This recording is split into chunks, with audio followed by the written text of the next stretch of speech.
DJ Akhtar राज सुन गे छौरी और ऑर्केस्ट्रा वाली छोरा सब खूब बजे तो गे ताली। सुन गे छौरी और ऑर्केस्ट्रा वाली छोरा सब खूब बजे तो गे ताली।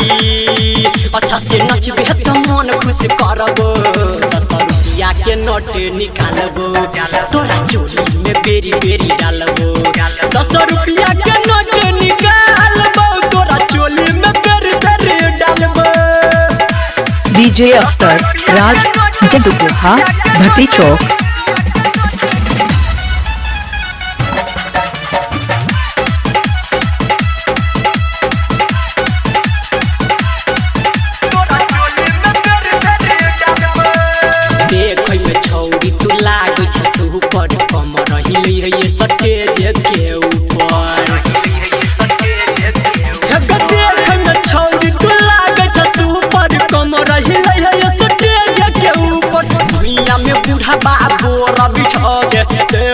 तोरा चश्मा लगा के तोरा ढूंढी पले जलाइट बारबो 10 रुपया के नोट निकालबो तोरा चोली में बेरी बेरी डालबो 10 रुपया के नोट निकालबो तोरा चोली में बेरी बेरी डालबो। डीजे अख्तर राज जदुकोहा भट्टी चौक।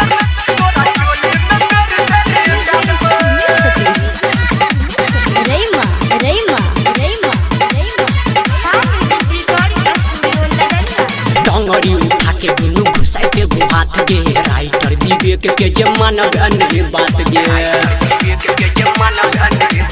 डंगरी उठा के दुनू घुसाई के हाथ गे संदीप सुमन के जे मन गने बात गे छोरा जवाना का में मार करबे बही ईटा पत्थर गोली लाठी चलबे बही तोहर लइके बुलेट जींस फाड़बो 10 रुपया के नोट निकालबो तोरा चोली में बेरी बेरी डालबो 10 रुपया के नोट निकालबो तोरा चोली में बेरी बेरी डालबो।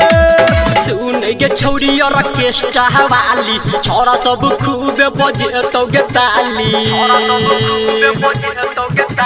सुन गे छौरी और ऑर्केस्ट्रा वाली छोरा सब खूब बजे तो गे ताली।